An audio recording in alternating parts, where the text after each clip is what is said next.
Hello, welcome back to City Planner Plays, where we are building the city of Verde Beach. And in this episode, we are going to finally get to building some of the houses over on this side of the little nature reserve. So I'm really excited about this, and I think it's going to be a fun build. Let's get right to it. So what we're going to do, we've built all these little lots right here, and we want to be really careful and pay attention to what we're doing when we add these homes here. So I'm going to carefully add these in. For the most part, this has already been resolved with our fences. But I think we can do even better. Right here, for instance, we've got a fence. I don't want to butt this right up against. I want to make sure that we are giving the ample amount of space to each of these homes. So centering them in between and doing my best to make it look good. So that's being really meticulous and thoughtful with what we're doing. Right here, we'll back it off a little bit. We can have a little bit of space in between the home and everything happening around it. There we go. We'll let these fill in too. I think it's going to look really, really good. The one issue that we're going to have is I don't think we have power here. Nope, no power. So we're going to have to figure out how we get power over here. And as much as I hate doing this, I think temporarily we're going to run a power line right along the road. That should power us right up, and we've already got water pipes underneath the road, right where they belong. Love it. And then we'll add this as well.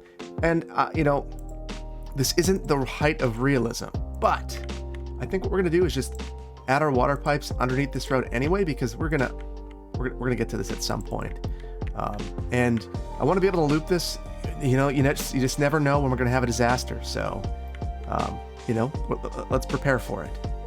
We're going to upgrade this road. I'm a little bit nervous, if I'm being completely honest with you. My nervousness comes in that we could take out some of our fences. And I am going to add bike lanes all the way around here. I think this would be a lovely bike ride. And it connects up to our existing bike network. So all around wins. And our bike network even continues along this side of the park. We are stopping it kind of arbitrarily right here. And I think we could do better. So here's what we're going to do. We'll send it up this way. Oh, we'll lose that right there. And, I missed a spot.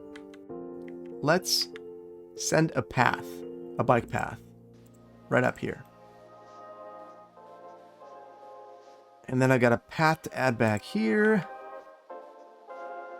And we're going to convert this over. Yeah, this will be a good conversion for us. Although I don't like what's happening with our node here. I don't know that there's much I can do to fix it. I think the only thing I could probably do would be to convert that to a bike lane itself. Yeah, I don't love this. My node's in the wrong spot and there's nothing I can do about it. With that, we'll just have to deal with a bit of imperfection. It'll be just fine. So we'll continue to convert this. It does not want me to have bike lanes through this bridge, which is fascinating. I never realized that was a game mechanic. That is frustrating. That is really, really frustrating. But what are we going to do? What are we going to do? It just is what it is.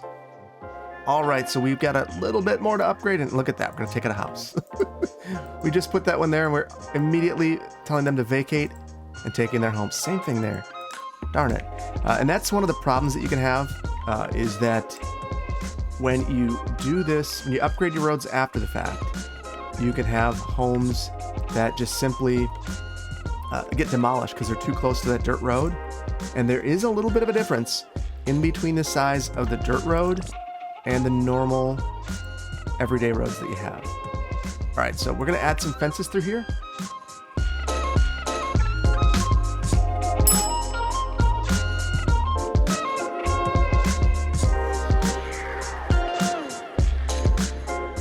If you ever wondered why sometimes you get lots that are really big and some that are smaller, you get stuff like this.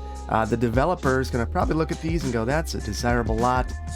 And these other ones, they're fine too. Not like that one. Those are going to be the premier lots. In fact, sometimes you'll have developers saving lots for themselves, and that's how you get stuff like that. So it's one of those things. If there's a big lot, you just never know. The developer might live there.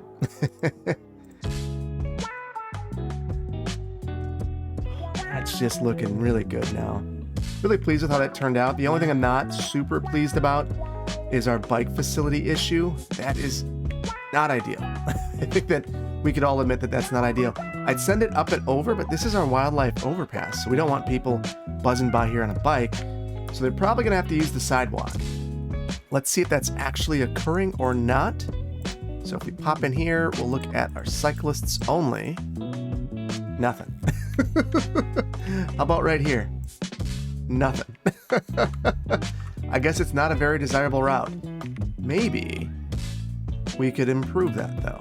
So what we'll do, we want a complete bike network. We're a bike-friendly community.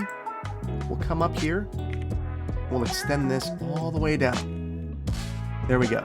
So now at least you could draw people from the pyrotechnic up through here. And hopefully that's a good bike ride. And I'm going to let this run for a second, and then we're going to see if things improve.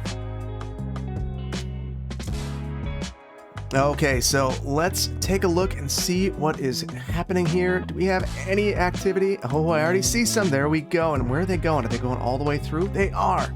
So they're willing to take the sidewalk, and they're coming in, and they're going home. That is just what I was hoping for. So I guess we don't have to be upset. It is working. They're even biking into our nature reserve. Wonderful. Both sides. How about across our bridge here? Look at all of that bike activity.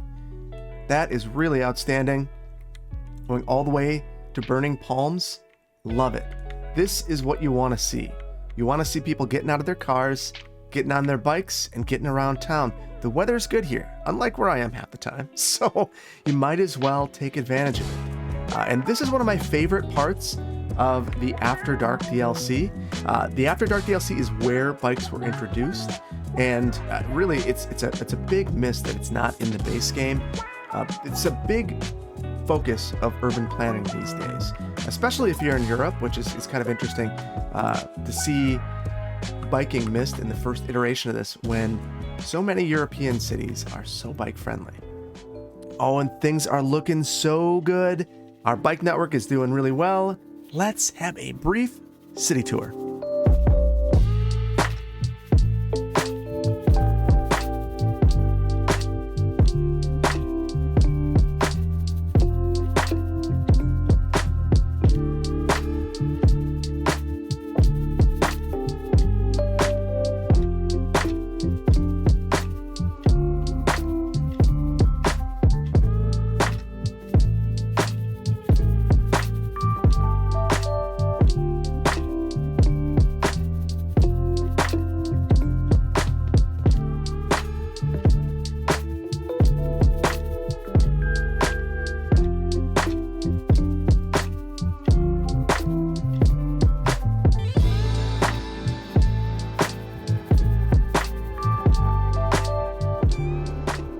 With that, I hope that you enjoyed this episode. I've had a lot of fun building it. It's a nice little neighborhood, and I think that it's really going to launch this little development we have here, closing the gap between these two and hopefully doing something special in this earthquake scar. I hope that you've enjoyed this. If you did, please consider hitting the like button. If you are not subscribed, please consider doing so. I cannot wait to see you in the next one. Take care. Bye-bye.